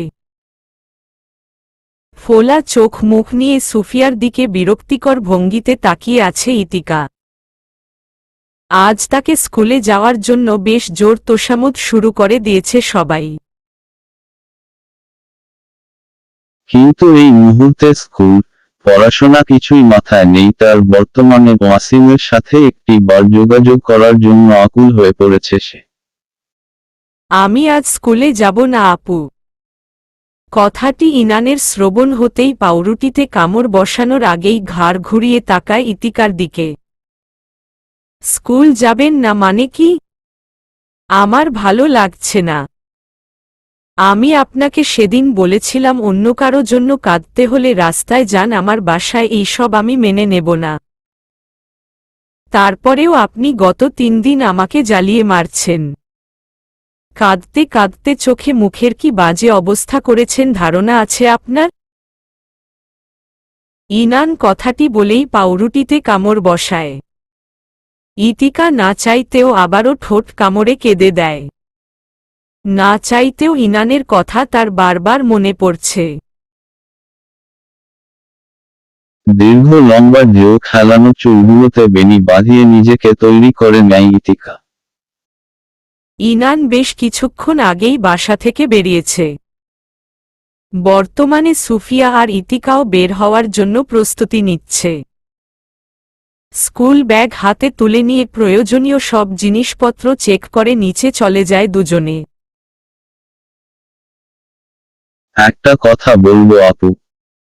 প্রশ্নটি করেই জিভ দিয়ে ঠোঁট ভিজিয়ে নিল ইতিকা। বলো। প্রায় 15 দিন হলো আমি তোমাদের সাথে আছি, কিন্তু কাউকেই চিনি না। সবচেয়ে বড় কথা, যার সঙ্গে আমার বিয়ে হয়েছে তাকেই এখনো ভালোভাবে চিনতে পারছি না, আমি শুধু তার ডাক নামটাই জানি। ইতিকার প্রশ্নে স্মিথ হাসে সুফিয়া। রাস্তার পাশ থেকে রিকশা ডেকে ইতিকাকে চড়ে বসার জন্য ইশারা করে। ইনানের পুরো নাম ইফতিহার ইনান। পড়াশোনা অনার্স 2য় বর্ষ। বাবা মায়ের একমাত্র ছেলে। তার বাবা বর্তমানে ব্যবসা করছেন। কিন্তু তিনি তার বাবা মায়ের সঙ্গে কেন থাকেন না? আর সেদিন তার সাথে এত বাজেভাবে কেন কথা বলেছে? ইনানের বাবার সঙ্গে তার বনিবনা নেই, এর বিশেষ কারণ তার মামার জন্য। ইনান তার মামু ভক্ত। বিষয়টি মোটেও পছন্দ করেন না আঙ্কেল। গত 1 বছর থেকে পরিবার বিচ্ছিন্ন ইনান। কিন্তু আমাকে বিয়ে করার কারণটা বুঝতে পারছি না। সেটা আমিও জানি না ইতিকা। ইতিকা আর প্রশ্ন করল না। দীর্ঘ জ্যাম লেগে থাকা রাস্তাটার দিকে তাকিয়ে নিজের জীবনের হিসাব কষতে ব্যস্ত হয়ে পড়ে। স্কুল শেষে ভিড়ের মাঝে কোনো দিকে যাবে দিশেহারা হয়ে পড়ছে ইতিকা। স্কুলের বেশ কয়েকজন মেয়ের সাথে তার আজ পরিচয় বিনিময় হয়েছে, কিন্তু সবার কাছে নিজেকে অবিবাহিত দাবি করেছে। ভিড়ের মাঝে সুফিয়াকে খুঁজতে খুঁজতে হঠাৎ হাতে বেশ জোরেই টান অনুভব করে সে। ঘাবড়ে গিয়ে হাত ছাড়ানোর জন্য ঝাঁকড়া দিতেই আরও জোরে টান লাগে, তৎক্ষণাৎ ছিটকে প্রশস্ত কারো বুকে আছড়ে পড়ে ইতিকা। নিজেকে ধাতস্থ করে দ্রুত মাথা তুলে তাকাতেই ইনানকে দেখে অস্থিরতা লুপ্ত হয়। আপনি? আপু কোথায়? আপু আসবে না এখন, আমার সাথেই বাড়ি চলুন। ইতিকার হাতটা ইনান শক্তভাবে ধরে আছে। গাড়ির ড্রাইভিং সিটে বসেই বেশ কিছুক্ষণ চুপচাপ স্থির চিত্তে তাকিয়ে থাকে ইতিকার দিকে। ইতিকা আর চোখে বেশ কয়েকবার ইনানের দিকে তাকায়, কিন্তু বুঝতে পারছে না কি হয়েছে ছেলেটার। ইনান গাড়ি চালানো শুরু করে দেয়। ফ্ল্যাটের সামনে এসে গাড়ি থামিয়ে ইতিকাকে নামতে ইশারা করে। ইতিকা তার স্কুল ব্যাগ হাতে তুলে ইনানের সঙ্গে ভেতরে যায়। ইনান একটানে ইতিকার হাত থেকে ব্যাগটা ছাড়িয়ে নিয়ে সোফায় বসে। তার কাণ্ডে অবাক হয়ে যায় ইতিকা। এটা কোনো ধরনের অভদ্রতা? ব্যাগ টানাটানি শুরু করেছেন কেন? আজ কার কার সাথে পরিচিত হয়েছ ইতিবু? তা আপনাকে বলবো কেন? ইতিকার কথায় ঠোঁট বাঁকিয়ে হাসে ইনান। স্কুল ব্যাগ থেকে একাডেমি ডায়েরিটা হাতে তুলে জোরে জোরে পড়তে থাকে। নাম ইতিকা ইয়াসমিন, শ্রেণী নবম, রোল ৭৮। বাহ বাহ, ভালো, বেশ ভালো। ইনানের আচরণ বড্ড অদ্ভুত লাগছে ইতিকার কাছে, তবুও চুপচাপ তাকিয়ে রইল সে। ইনান ব্যাগে বেশ ভালোভাবে চেকিং করার এক পর্যায়ে একটা চিঠি পেল। চিঠিটা হাতে নিয়ে ইতিকার দিকে সূক্ষ্মভাবে তাকায় ইনান। এটা কি ইতিবু? আমি জানি না। আপনার ব্যাগ আর আপনি বলছেন জানেন না? ইতিকা চুপচাপ রইল। সে নিজেও বুঝতে পারছে না এই চিঠি তার ব্যাগে কি করে এলো। ইনান চিঠি খুলে বেশ জোরে জোরে পড়তে শুরু করে। হেই ইতিকা, তুমি খুব মিষ্টি মেয়ে। তোমার সঙ্গে যতবার কথা বলতে চেয়েছি তুমি আমায় ইগনোর করেছ। কিন্তু ইগনোর করার কারণটা কি? তুমি জানো ক্লাসের সবচেয়ে ব্রিলিয়ান্ট, ইন্টেলিজেন্ট ছেলে আমি। আর তুমি আমাকেই পাত্তা দিচ্ছ না। আমি চাই আমাদের একটা ভালো বন্ধুত্ব তৈরি হোক। সর্বশেষ একটা কথা না বললেই নয়, তুমি খুব মিষ্টি মেয়ে। দেখলেই আদর করতে ইচ্ছে হয়। ইনান চিঠিটা পড়ে পূর্ণ দৃষ্টি রাখে ইতিকার উপর। ইতিকা ঘাবড়ে গিয়ে উত্তেজিত হয়ে পড়ে। আরে বিশ্বাস করুন, আমি জানি না এই চিঠি কে দিয়েছে। আমি চুপ। তুমি খুব আদরে, দেখলেই আদর করতে ইচ্ছে হয়। আমার বউয়ের প্রশংসা আমি এক পিচ্চি ইচড়ে পাকা ছেলের কাছ থেকে শুনব? পড়াশোনা করতে যাচ্ছেন আপনি, প্রেম করতে নয়। কোনো ছেলের সাথে মেলামেশা করতে দেখলে ঠ্যাং ভেঙ্গে বাড়িতে বসিয়ে রাখব। আমি ছেলেটাকে চিনি না। আর চিঠি ব্যাগে আসলো কি করে সেটাও জানি না। এদিকে আসেন আপনি। ককেন, আমি আসতে বলেছি। ইতিকা ইনানের সামনে এসে দাঁড়ালে ইনান তাকে টেনে তার পাশে বসিয়ে দেয়। মাথায় হাত বুলিয়ে আদুরে সুরে বলতে থাকে। মিসেস ইফতিহার ইনান, আপনি বর্তমানে বিবাহিত, ভুলে যান আপনার অতীতের কথা। আর অন্য কোনো প্রেমিক পুরুষ আপনার জীবনে আসতে চাইলেও মনে করবেন সেই দিনের রাতের কথা। আপনার উপর রাগ উড়াতে নিজের হাতটাকে যেভাবে জখম করেছিলাম ঠিক আবার একই কাজ করব। আপনার কোনো ভুলে আমি আপনাকে শাস্তি দেব না। শাস্তিটা আমি নিজে গ্রহণ করব। আপনার অন্যায়ের কারণে অন্য কেউ শাস্তি পাচ্ছে, কষ্ট পাচ্ছে, কখনোই তা মেনে নিতে পারবেন না আমি জানি। তাই যা বলছি ভালোভাবে মেনে চলুন। ইনানের কথার উল্টো পিঠে আর কথা বলল না ইতিকা। সে খুব ভালো করেই বুঝতে পারছে তার জীবনটা ধীরে ধীরে ইনানময় হয়ে যাচ্ছে। যেখানে তার নিজের জীবনের উপর নিজের সিদ্ধান্ত তুচ্ছ। ইনানের মামা বাহরুল ইসলাম আজ বেজায় রেগে আছেন। তার মাথা সাদা ব্যান্ডেজে মোড়ানো। ইনানের অপেক্ষা করতে করতে তিনি বিরক্ত হয়ে শুয়ে পড়েন। শরীরটা বড্ড খারাপ যাচ্ছে। অতীতে তিনি ব্যবসায় জড়িত থাকলেও রাজনীতিপ্রিয় বন্ধু সাহাবের প্ররোচনায় রাজনীতিতে যুক্ত হন। কিন্তু বাহরুল ইসলামের জনপ্রিয়তা তুখরভাবে বেড়ে গেলে সেই প্রিয় বন্ধুর মনেই হিংসার সঞ্চার হয়। ধীরে ধীরে একে অপরের শক্র হিসেবে পরিচিতি লাভ করে। ইনান তার বাবা মায়ের একমাত্র আদরের সন্তান। কিন্তু ধীরে ধীরে ছেলেটি তার মামার সঙ্গে মেতে উঠে রাজনীতিতে। বাহরুল ইসলামের হাতের লাঠি হয়ে উঠে ইনান। তারপর থেকেই পিতামাতার সঙ্গে এতটা দূরত্ব ইনানের। বেশ কিছুক্ষণ পর ইনান রুমে ঢুকেই হুড়মুড় করে বাহরুল ইসলামের পাশে বসে যায়। মামু, তোমার তো বেশ বড় আঘাত লেগেছে, কিন্তু তুমি আমায় জানাওনি কেন? এখন কি আর তোমার খোঁজ পাওয়া যায়? ঘর সংসার নিয়ে ব্যস্ত তুমি। ছাড় এই সব কথা। কোনো কুত্তার বাচ্চা তোমার সাথে এমন করেছে আগে সেটা বলো। আমার কলিজায় হাত দিয়েছে, ফল প্রচণ্ড খারাপ হবে। তুমি কিছু করতে পারবে না। আর যা হয়েছে তার দায় তোমারও কোনো অংশে কম নয়। মানে কি? কি বলছো তুমি মামু? যা বলছো সোজাসাপটা বলো, প্যাঁচানো কথা আমার একদম পছন্দ নয়। বাহরুল ইসলাম তীক্ষ্ণ দৃষ্টিতে তাকালেন ইনানের দিকে। সাহাবের লোক আমার গাড়িতে হামলা করেছে। কারণটা? তোমার জেদেই এমনটা হয়েছে। মেয়েটাকে বিয়ে করলে কেন? আমার ইচ্ছে হয়েছে, আমি করেছি। তাতে তোমার শত্রুর এতটা জ্বলছে কেন? সাহাব আমার সাথে ডিল করেছে, মেয়েটাকে যদি মারতে পারি তবে সব শত্রুতা চুকিয়ে দেবে, কিন্তু তুমি কি করেছ? সরাসরি মেয়েটাকে বিয়ে করে এনেছ। এতে লাভটা কি হলো? বরং শত্রু খেলা দ্বিগুণ বেড়ে গেছে।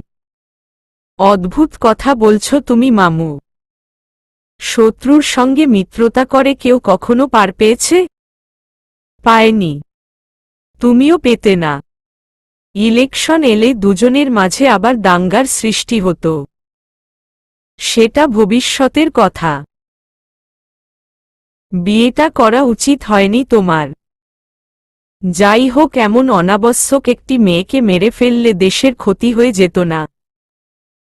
বাহরুল ইসলামের কথায় বেশ রেগেই গেল ইনান। চেয়ার থেকে উঠে দাঁড়িয়ে সারা রুম জুড়ে পায়চারি করতে থাকে। রাগ নিয়ন্ত্রণ করতে চুলগুলোকে মুষ্টিবদ্ধ করে। ইতিকা অনাবশ্যক নয় মামু। সে আমার জন্য আবশ্যক। আরেকটা কথা, তোমরা তোমাদের শত্রুতা নিয়ে এই শহর উল্টে ফেলো, তাতে আমার কিছু যায় আসে না, কিন্তু আমার বউয়ের দিকে যেন কোনো আঁচ না আসে। ইনানের বিরোধাভাস কথায় চমকে যায় বাহরুল। ইনানের দিকে দৃষ্টি রেখে দুবাক্য করার সাহস পেলেন না। আমি আসছি। সাহাব উদ্দিনের বিষয়টি তুমি আমার উপর ছেড়ে দাও। নিজের যত্ন নিও। ইনান বড় বড় পা ফেলে চলে যায়। অপরদিকে বাহরুল ইসলাম তার দিকে রাগী দৃষ্টিতে তাকিয়ে আছে। তোকে তোর পরিবার থেকে আলাদা করেছি এই দিন দেখার জন্য নয়। থ্যাতলানো হাতটা নিয়ে বেশ সাবধানেই দরজা খোলে ইনান। ইতিকা স্কুলে আছে ভেবে সোজাসুজি বেডরুমের দিকে পা বাড়ায়। থ্যাতলানো হাতটায় টপটপ করে রক্ত গড়িয়ে পড়ছে। টনটনে ব্যথায় হাতটা যেন অসাড় হয়ে আসছে। ইতিবু? ইনানের অবাক কণ্ঠে চমকে তাকায় ইতিকা। আজ স্কুলে যাওয়ার কথা থাকলেও স্কুলে যায়নি সে। সুফিয়া বাইরে থেকে দরজায় তালা লাগিয়ে ইতিকাকে ভেতরে রেখেই চলে যায়। ইনানের হাত থেকে গড়িয়ে রক্ত ঝরছে, সেদিকে তাকিয়ে চাপা আর্তনাদ করে উঠে সে। আপনার কি হয়েছে? হাতের এই অবস্থা কেন? ইতিবু, আপনি স্কুলে যাননি কেন? আপনি আগে বলুন আপনার হাতে কি হয়েছে? সে কথা পরে হবে, আগে আপনি বলুন স্কুলে যাননি কেন? ইতিকা ইনানের প্রশ্নের উত্তর দিল না, বরং গায়ের ওড়নাটা দিয়ে ইনানের হাত চেপে ধরে।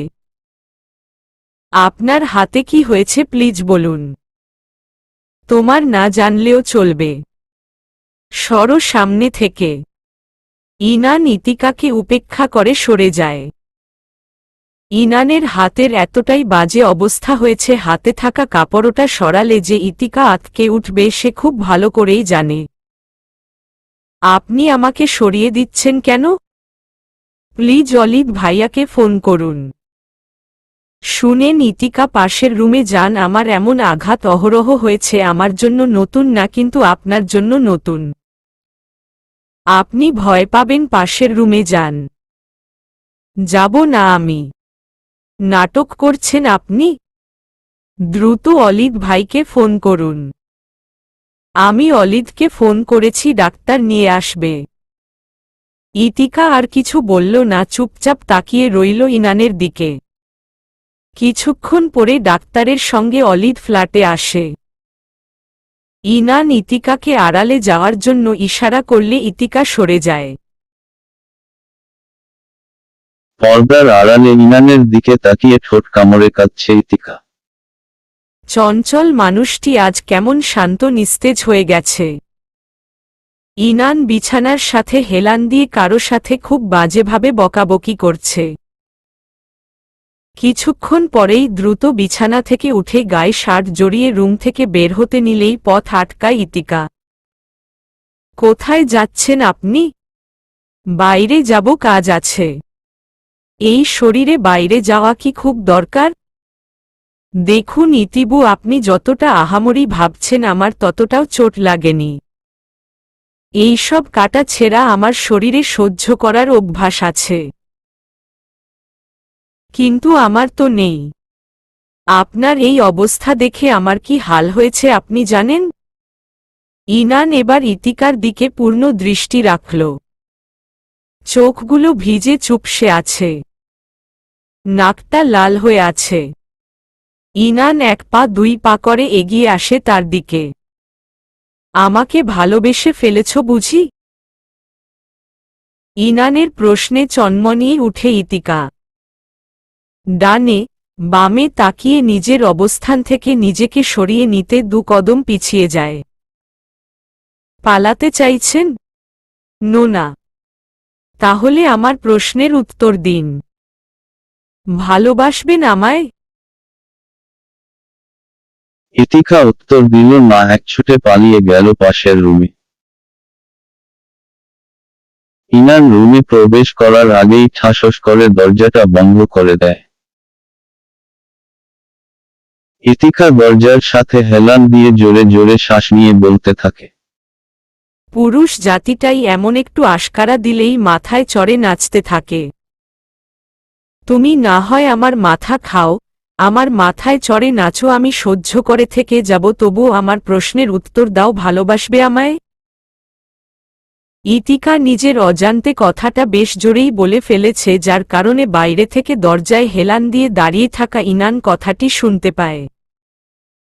ইনানের প্রত্যুত্তরে লজ্জায় মিহিয়ে যায় মেয়েটি। বারান্দায় দাঁড়িয়ে গুনগুন শব্দে গান গাইছে ইতিকা। তখনই তার পেছনে হাজির হয় সুফিয়া। কি করছো ইতিকা? কিছু না আপু, তোমার সাথে একটা জরুরি কথা ছিল। ইনান কোথায়? তিনি পাশের রুমে ঘুমিয়ে আছেন। শুনো, তোমার শাশুড়ি মা তোমার সাথে কথা বলতে চাইছে, কিন্তু ইনান কিছুতেই দিচ্ছে না। কিন্তু কেন? আমি কথা বলতে চাই আপু, তুমি প্লিজ ফোন করো। তুমি ইনানকে কিছু বলো না প্লিজ। ঠিক আছে, আগে তুমি ফোন করো।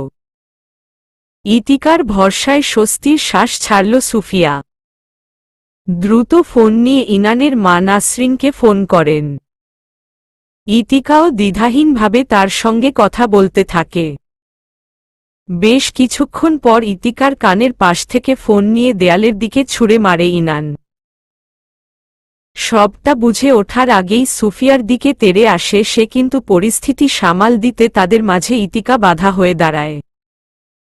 দদস্ত, চুপ। তোর সাহস কম না আমার কথার অমান্য করিস? আমি বলেছিলাম কারো সঙ্গে ইতিকার কথা বলার প্রয়োজন নেই, তুই কেন ফোন করলি? আমার অনুমতি নিয়েছিস? আন্টি খুব কেঁদেছিল তাই আমি। তোর আন্টি কেঁদেছিল বলে তুই আমার অনুমতি নিবি না? বেরিয়ে যা বাসা থেকে। ইনানের ধমকে চোখের কোণে পানি এসে যায় সুফিয়ার। ইতিকা ঘাবড়ে গিয়ে কিছু বলতে গিয়েও থেমে যায়। সুফু, যা করেছিস মাফ নেই তোর। বিশ্বাস করেছিলাম তোকে। আর আসবি না এই বাড়িতে, গেট আউট। ইনান সুফিয়ার হাত ধরে বের করতে নিলে রেগে যায় ইতিকা। আপনি কি কোনো দিন ভালো হবেন না? সুফিয়া আপুর কাছে ক্ষমা চান। এক চড়ে সবকটা দাঁত ফেলে দেব তোমার। বেয়াদব মেয়ে, কথার মাঝে একদম কথা বলবে না। ঝগড়াটা যখন আমায় নিয়ে তখন আমি কথা বলতেই পারি। ইনান আর থেমে রইল না। বরং টেনে হিচড়ে পাশের রুমে তাকে বন্দি করে নেয়। সুফিয়া মুখে হাত দিয়ে বেশ শব্দ করেই কেঁদে উঠল। তার সামনে দাঁড়িয়ে ইনান দাঁতে দাঁত বলে, তুই তো জানিস আমি বেঈমানকে ক্ষমা করি না।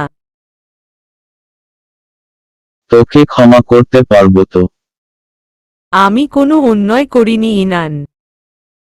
আন্টি তার পুত্রবধূর সাথে কথা বলতে চেয়েছেন আর আমি তার ব্যবস্থা করেছি, এখানে আমি কোনো অন্যায় দেখছি না। সুফিয়া আর দুবাক্য না করে বাসা থেকে বেরিয়ে যায়। রাত বেশ গভীর। সেদিনের পর কেটে গেল দুদিন।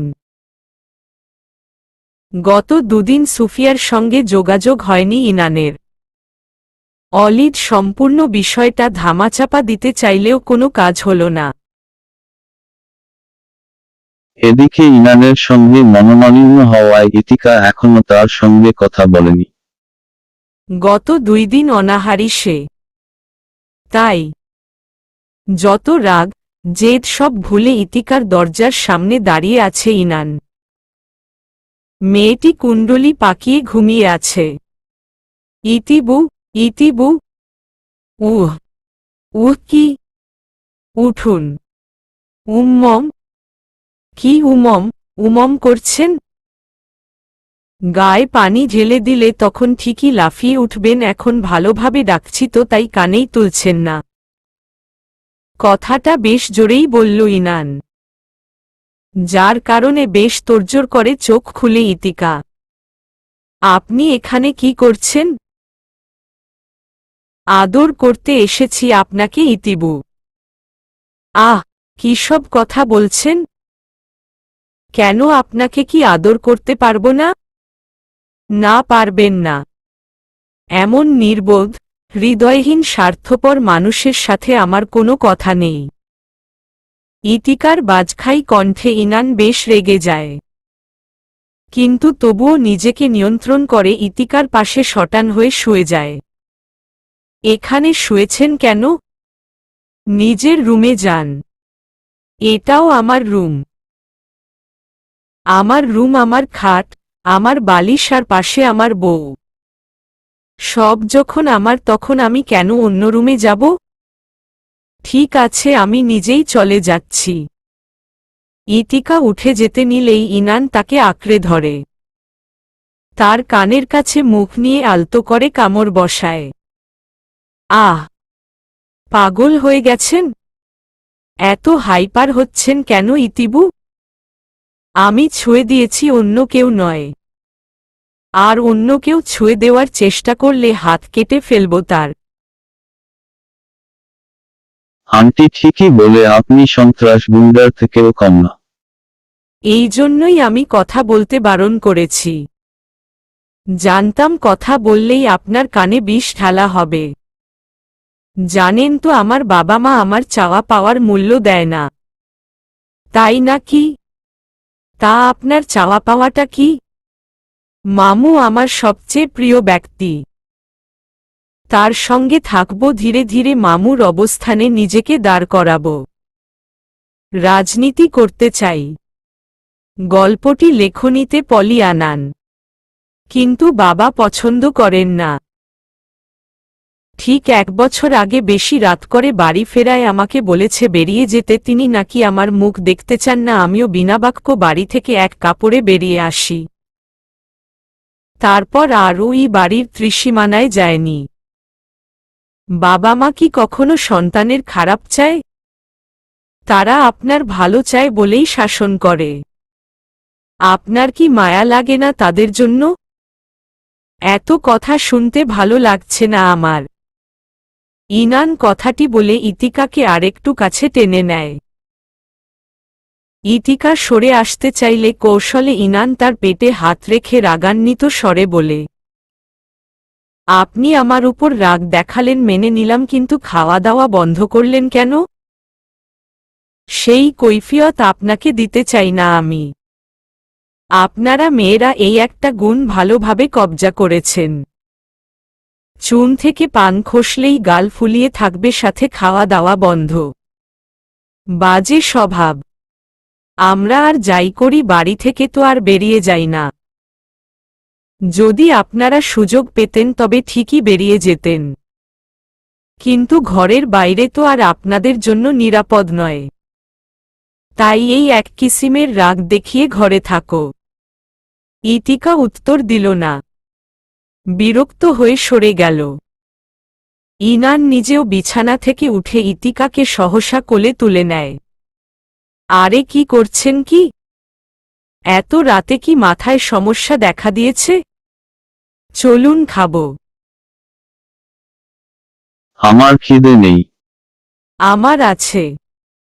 আর একটা কথা বললে ছাদে উঠে আপনাকে নিচে ফেলে দেব, মাইন্ড ইট।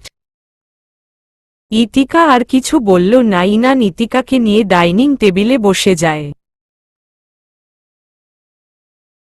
ইতিকার মুখে খাওয়ার তুলে দিতেই হাত ছিটকে দূরে সরিয়ে দেয়। খাবো না আমি। সরি বলেছি তো ইতিবু। আমায় মাফ করে দিন, এমন রাগ আর দেখাবো না, এবার খেয়ে নিন প্লিজ। আমি মাফ করার কে? সুফিয়া আপুর কাছে মাফ চান। ইনান ইতিকার কথা মতো ফোন করে সুফিয়ার কাছে মাফ চাইল। কথা শেষে ইতিকার মুখে চুপচাপ খাবার তুলে দেয় ইনান। অপরদিকে দরজাটা ফাঁক করে মুখ গোমরা করে তাদের দিকে তাকিয়ে আছে অলিদ। এত রাতে ইনানের চাপা ধমকে ঘুম ভাঙ্গে তার। কিন্তু দরজা খুলে ইনান ইতিকাকে একসাথে দেখে রুম থেকে আর বের হলো না। পর্দার সাথে হেলান দিয়ে আফসোস ভঙ্গিতে বলে, দূর, এই বাসায় আর থাকা যাবে না। একজোড়া দম্পতি আমার সামনে খুনসুটি করবে আর আমি তা চুপচাপ গিলব, তা হয় না। মরার জীবনটা আমার সিঙ্গেল হিসবে যাবে। স্কুল গেটের সামনে বেশ কিছুক্ষণ দাঁড়িয়ে আছে ইতিকা। স্কুল ছুটি শেষে একে একে প্রায় সব শিক্ষার্থী বাসার উদ্দেশ্য বেরিয়ে পড়েছে, কিন্তু ইতিকা এখনো ঠায় দাঁড়িয়ে আছে সেখানে। ইনান শহরের বাইরে আছে বাহরুল ইসলামের কাজের সূত্রে। সুফিয়া তাকে আজ নেওয়ার কথা থাকলেও এখনো এসে পৌঁছায়নি। হ্যালো ইতিকা। একটি ছেলের কণ্ঠে পাশ ফিরে তাকায় ইতিকা। কলেজ ড্রেস পরা, কাঁধে ব্যাগ, ঠোঁটে ঝুলিয়ে রেখেছে মিষ্টি হাসি। কি হলো মিস, কথা বলছেন না কেন? কি কথা বলবো আমি? আমি রাতুল, এবার ইন্টার সেকেন্ড ইয়ার। আপনাকে আমি চিনি। ও। ইতিকার এমন হেলদোলহীন কথায় বেশ অপ্রস্তুত হয়ে পড়ে ছেলেটি। আপনি ইতিকা ইয়াসমিন। ক্লাস 9-এ পড়ছেন। আপনি যে ফ্ল্যাটে থাকেন আমি সেখানেই থাকি। প্রায় 15 দিন হলো আমি 10 তলায় নতুন এসেছি। ও। বাড়ি ফিরছেন না কেন? একা দাঁড়িয়ে থাকা ঠিক নয়। ওহ আচ্ছা, আপনার কাজিন আপনাকে নিয়ে যাবে বুঝি? কাজিন? একটা মেয়েকে দেখি প্রায় সময় আপনাকে নিয়ে যায়। আচ্ছা চলুন আমরা একসাথে যাব, একই স্থানে বাড়ি, যখন আমাদের যাতায়াত একই হোক। ইতিকা পড়েছে মহা ফ্যাসাদে। ভাগ্য ভালো আজ ইনান নেই, যদি ইনান দেখে নেয় তবে আবার আগুন জ্বলবে। ইতিকা কিছু বলার আগেই হুড়মুড় করে তার সামনে দাঁড়ায় অলিদ। চলো ইতিকা। সরি এত দেরি করার জন্য, আসলে সুফু আসার কথা ছিল কিন্তু বেচারি একটা ঝামেলায় পড়ছে। ইতিকা সুযোগ বুঝে অলিদের আগে হাঁটতে শুরু করে, অন্যদিকে রাতুল তার দিকে আহাম্মক বনে তাকিয়ে আছে।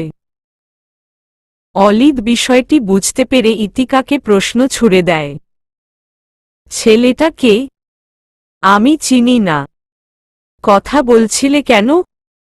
ইনান জানলে খবর আছে। আমি কথা বলিনি ভাইয়া, সে যেচে এসে কথা বলছিল। যাই হোক, উনি তো নেই, জানবেন না আশা করি। তোমার উনিকে এই খবর জানানোর মানুষের অভাব হবে না। মানে? তার দলের লোকেরা তোমাকে পাহারা দিচ্ছে, আমার আর তোমার অন্তরালে।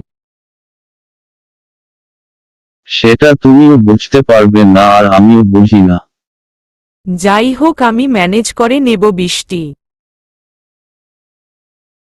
ইতিকা এবার মহা ঝামেলায় পড়েছে। মাথাটা ঘুরিয়ে পেছনে তাকিয়ে সে আবারও চমকে যায়। রাতুল ছেলেটি তার দিকে এখনো একদৃষ্টিতে তাকিয়ে আছে। চলবে।